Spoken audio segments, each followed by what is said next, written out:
So I'm going to briefly introduce myself, and my name is Paul Wheel. I hope you can hear me well enough. I think my sound is working okay.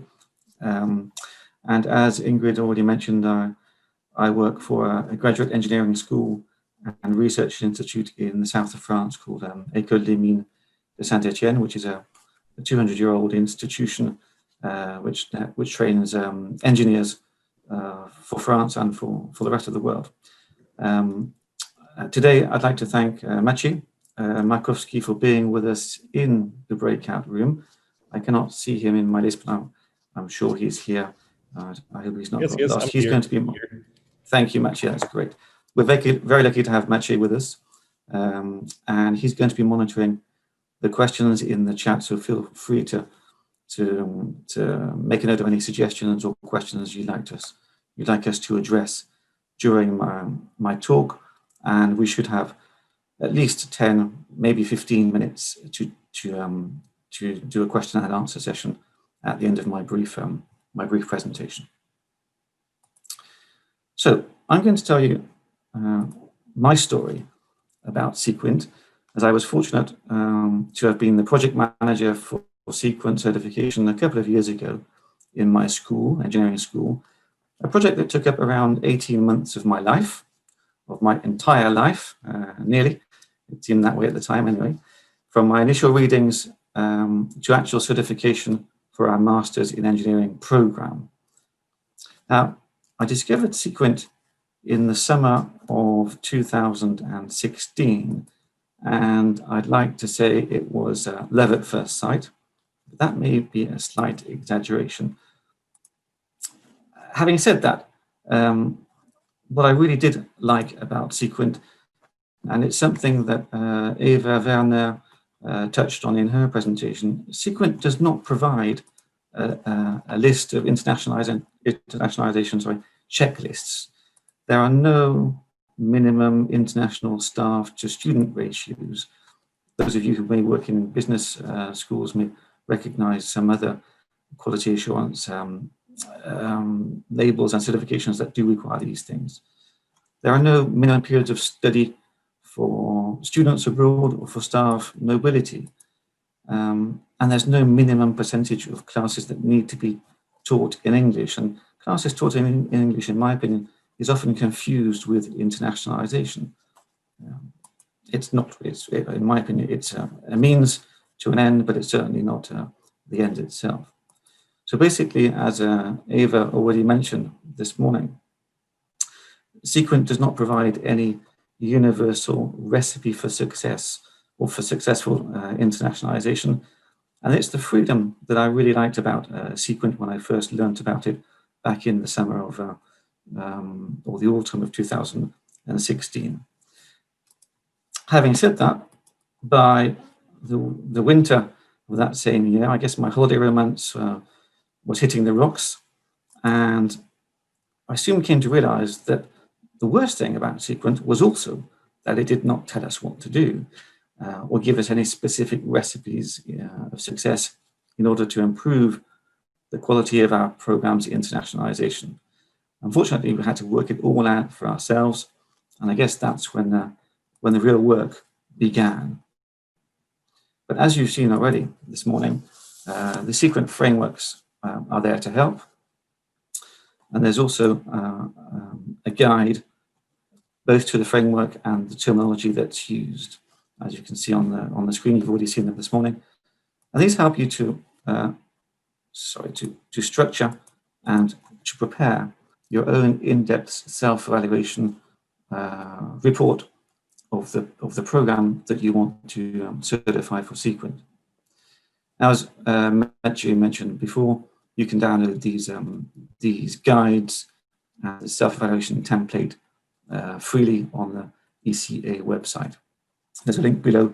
I believe all of our presentations will be published online if you don't have time to make a note today.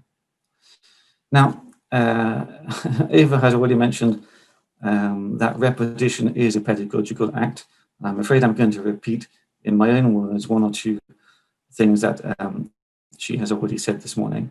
Now, I like to summarize the self-evaluation process in the following way, in a similar way to Ava, but with perhaps one or two more personal nuances regarding the what, the why, and the how questions that you need to answer when you perform your own self-evaluation of your program. So in terms of what are your institution's intended international ambitions and strategy? Do you know what they are? And what are your programs? Again, this is the program-specific certification. What are the program's international and intercultural intended learning outcomes? So what skills do we actually want our students to, or our graduates, once they've graduated, to demonstrate? This question, for us at least, in my school in France, required much thought and quite a lot of debate, as we say in France. Others might call this arguing. And it was not a simple question to answer. We realized that our overriding ambition for our engineering graduates was for them to be able to successfully work and manage as engineers in multicultural groups, both in France and abroad, and in at least 3 different languages. And once we had agreed on this general ambition, we were then able to adapt our teaching modules, our learning environment, and our decisions to support this in as many ways possible.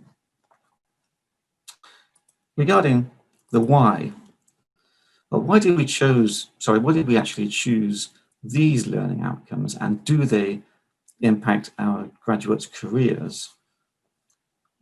So one question to ask is, do your graduates actually need international and intercultural skills to meet the ambitions for your program? Maybe they don't, in which case, don't bother with CeQuint. And in order to answer this particular question, we needed to define more specifically, what graduate profile or profiles we actually wanted to educate in our engineering school, and to decide then what international and intercultural skills they need in their future careers. And this is something that we never really sat down and thought about and talked about, as surprising as that may seem to some of us here today. A good example would be when we asked ourselves why we send our students abroad on international mobility. You may know that, or you may or may not know, in France, to become an engineer, you have to spend a period abroad on international mobility. This is a requirement, but nobody tells us what you're supposed to learn. We just assume that learning takes place as well. So questions along the lines of how long should we send them for, is longer necessarily better? How many times should they go? And where to which continents or which countries? And this is the same question, I guess, for our international student recruitment too. Where should our international students come from? Should they all come from China? Most definitely not, of course. And what should our students actually do when they go on their international mobility? Should they study in a nice, comfortable Erasmus environment, or should they work in companies? And in other words, what do we want them to learn through international mobility? And then finally, how? How do our students achieve the learning outcomes through, here we go, through, this could be through foreign language classes, it could be through intercultural competence courses, it could be through international internships, periods of study, periods of work abroad. It could be through the international students on campus and staff on campus, through international at-home activities in our learning environment, through multicultural project groups or in our halls of residence, through the clubs and societies that students actually adhere to during their studies, or international events at the school. So there are many ways in which we identified and we created new ways for learning to take place. And then how do staff deliver these objectives through their teaching? Do they have the right international experience to do this? Do they themselves go on international mobility, and if so, what for? And do we provide services to staff to enable them to learn foreign languages and maybe to learn how to manage an international class? We didn't, and now we do, is the answer. But one more thing. as Steve Jobs once famously said, a how question, how do you check that learning has actually taken place?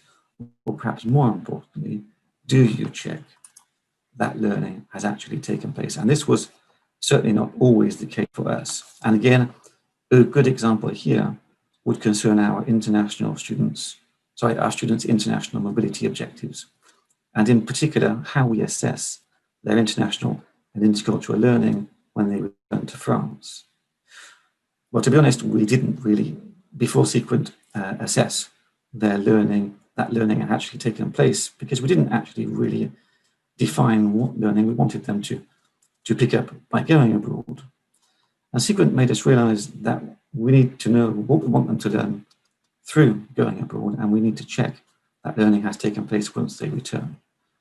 And in order to put something intelligent and adapted and fit for purpose into place, we took great experience from John Dewey, his famous quote of, "We do not learn from experience, but we learn from reflecting on experience." Of course, here he made a mistake. He meant international experience. Okay, so how did we work on the project at Mines Saint-Etienne? We quickly realized that before performing our self-evaluation, we needed to define clear international objectives. And this was from the very beginning, as this question, like I said, had never really been addressed. And so we set up what we called an international review board in order to define our objectives for our program. And this became absolutely key in order to set these objectives, to monitor them, and also to adjust them over time. Because just look at how COVID has forced us to rethink how we react, how we interact, and how we move around the world today, even around our countries and around our cities. So that these objectives can and do evolve over time. In actual fact, I would say that this International Review Board is probably the most important positive impact from our CeQuint certification process. Because without this now annual review board, we would have no long-term or quality control to foster our continuous improvement in internationalization. Next, regarding the how questions, well, we set up a project group, of course, to perform the self-evaluation, which is the major part of the certification process. We had around 10 members in this project group, with heads of department, academics, our internship officer, international mobility officer, foreign language teachers, human resources, because we needed to look at the staff dimension during the self-evaluation report, director of studies, and last but not least, our school vice president. And this corresponds more or less to the same makeup of the International Review Board.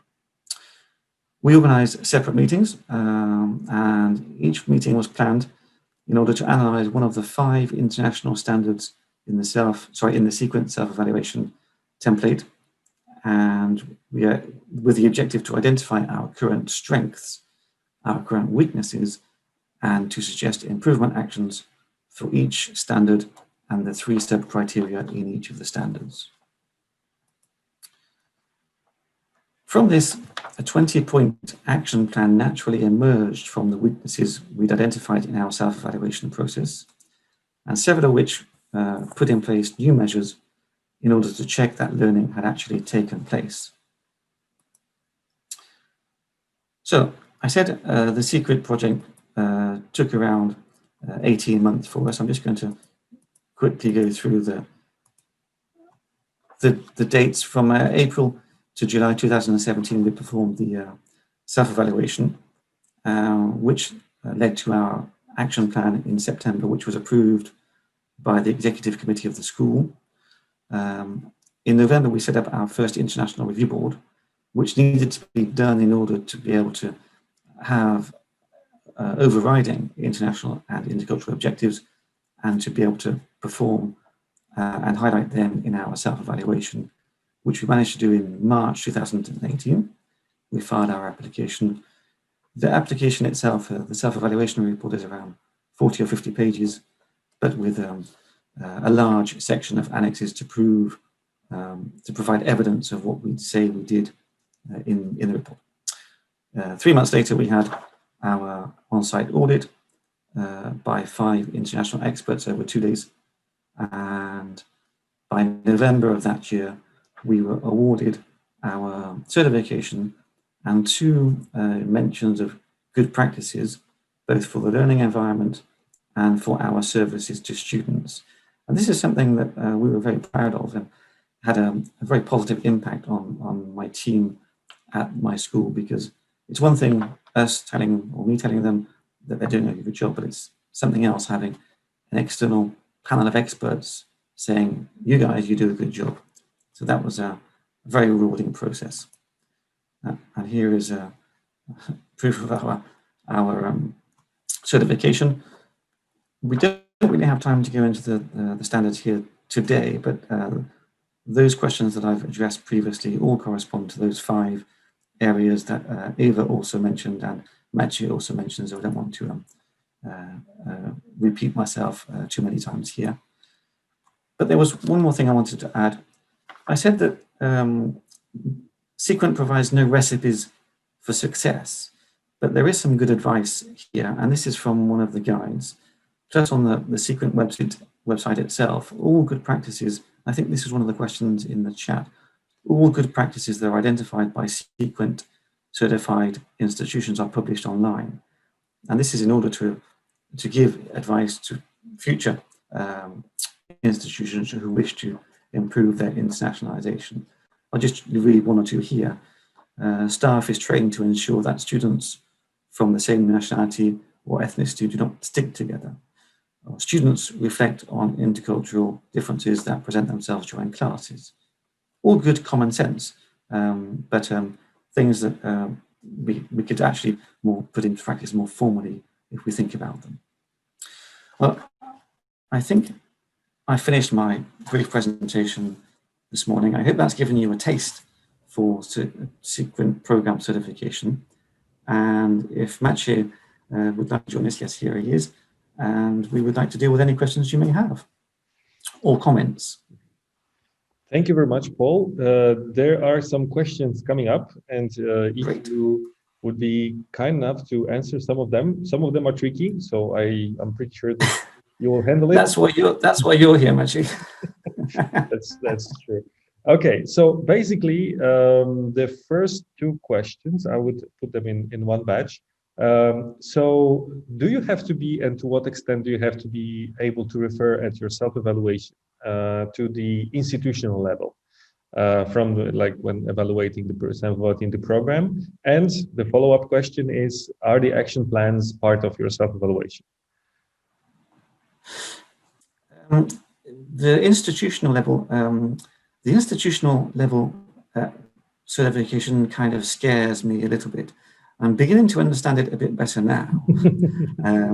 But thanks to Aisling, whose presentation I've seen before, and to your presentations too, Maciej, I would say on an institutional level, we need overriding, there needs to be a story to be told. And this is something that I learned. I forgot to mention this. I was fortunate enough during the process to be trained as an auditor by Maciej and his team at ICA.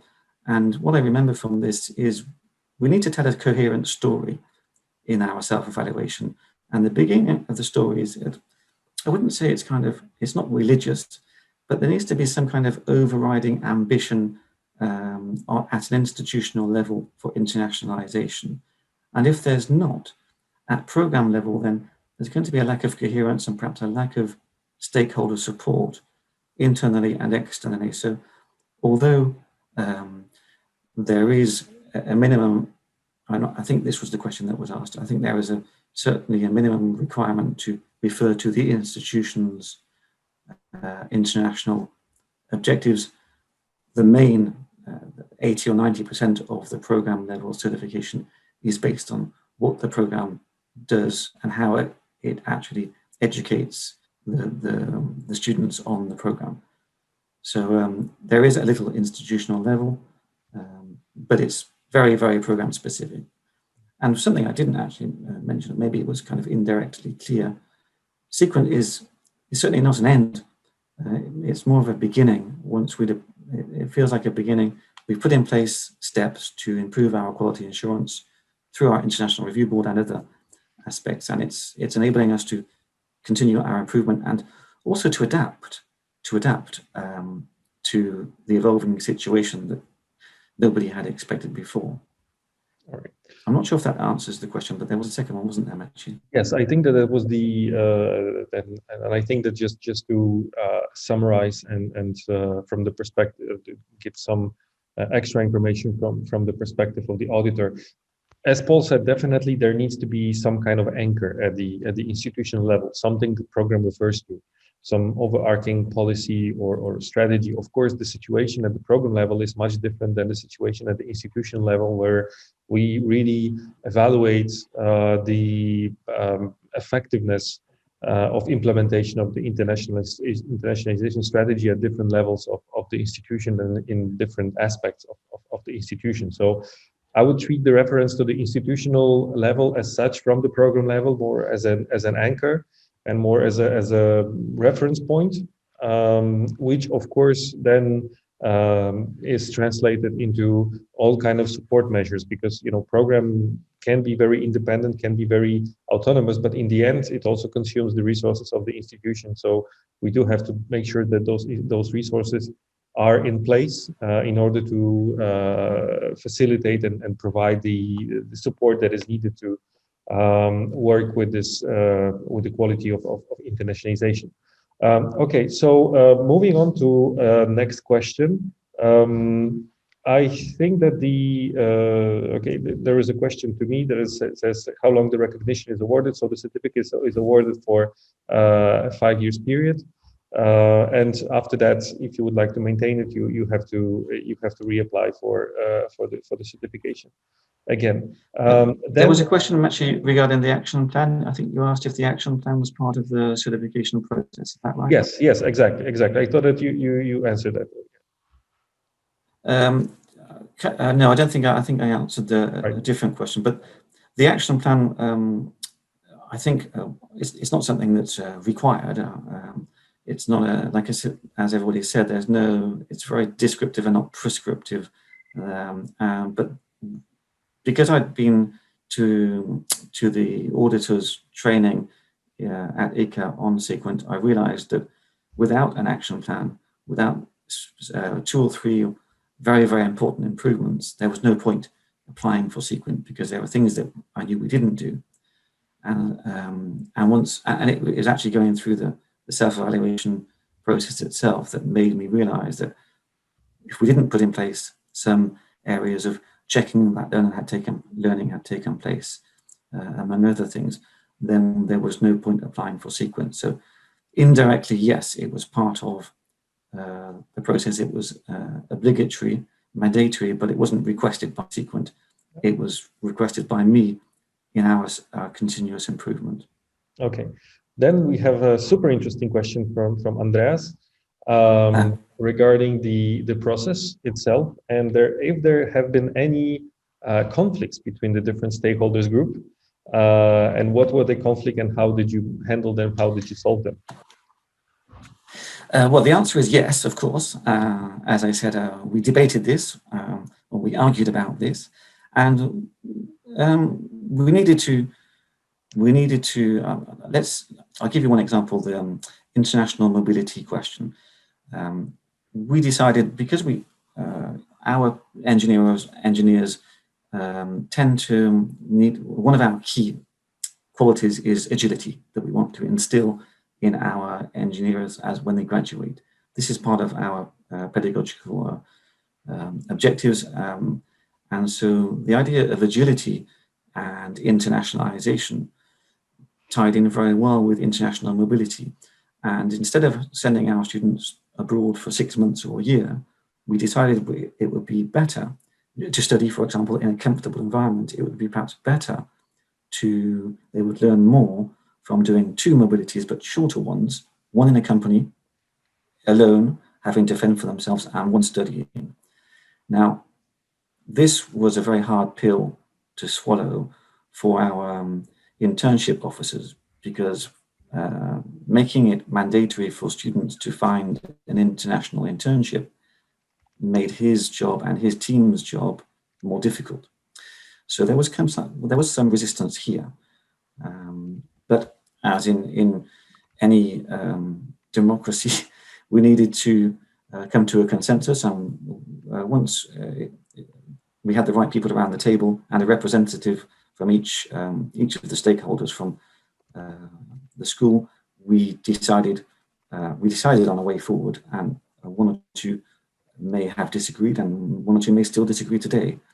But we can't always all agree with the strategy of our institution. So this was something that just had to be accepted at some point. But it doesn't mean we cannot work towards this, and it certainly over time has no longer, the problems have not been insurmountable.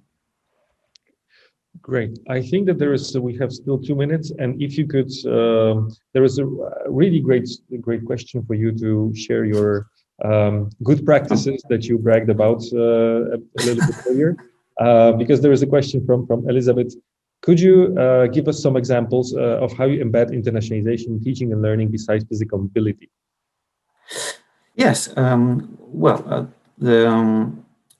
are so many things that we already did, and but we hadn't kind of highlighted them, and some things were formal and some were less formal. Basic things like all of our students for every semester have a major project to perform, which is interdisciplinary, which is organized on an increasing difficulty level from one year to the next. Those project groups, the students tended to choose their own groups, whereas through CeQuint, we realized that we weren't using or benefiting as much as we could from our international students. So quite simply, all project groups, all practical groups, all language course groups include foreign international students and a variety of international students. So making that little tweak by making sure that international students mix with the French students and vice versa was a very easy thing for us to do. Secondly, we have a hall of residence where most of our students live, and this is outside of the curriculum, but it's also part of their learning environment. And we agreed with the manager of the hall of residence that we would no longer have areas of the residence where there would be the Chinese students and areas where there would be the Moroccan students and the South Americans. And they've all been purposely mixed. So making sure that we mixed all of our international students around in school, in the curriculum, and informally too, was one key way to improve intercultural learning. But there are many others. And we only have, I'm looking at the time, we only have 30 seconds before we're whisked back to Ingrid. So we need more time, another time for this. Unless you had a final quick question, an easy one, Magic. An easy one, quick question. So 15 seconds, where to begin with your work with CeQuint? Very quick. When did I begin, sorry? Where do you begin? The one advice for the participants that would like to begin the work with CeQuint. Go and download and read as much of the documentation as you can, and try to understand it, because you won't at the beginning. But after rereading it, you will. Great. Thank you very much. And I think that we'll be sucked into the main room in just... Yeah, I think we may need to click on... I see there's a button at the bottom of mine. Okay, 1 minute on my screen to click on. There's 1 minute left. Okay, good. I think that there were some questions regarding the process, and I think that I would take this time to answer them. Since there were, well, definitely as I said, the certificate is awarded for 5 years. And if you would like to remain certified, and you do have to apply for recertification and reevaluation before that time passes. This is the arrangement that you are making between yourself and the accreditation agency that you work with a little bit more. So basically, this is very procedural. So I would definitely kindly ask you if you would like to elaborate on that process, to email me or contact the Secretariat of CA. We would be very happy to elaborate, because the certification process is a bit complicated and a bit, especially at the beginning. So I would be very happy to answer all those questions. And I think that we all can move into the plenary. I see we have 45 seconds. 45 seconds. All right, good. And I see there's one question. Yes, Paul. That says, are you already preparing for the next round of CeQuint, from Claudia Bulnes? Yes. Well, the answer is yes and no. It's more no than yes, because by putting in place monitoring systems and regular annual international objectives, I think the next, if we reapply for CeQuint in a few years' time, we will be automatically ready anyway, because we already have the organization in place. Great. And I think we need to go now. Yeah.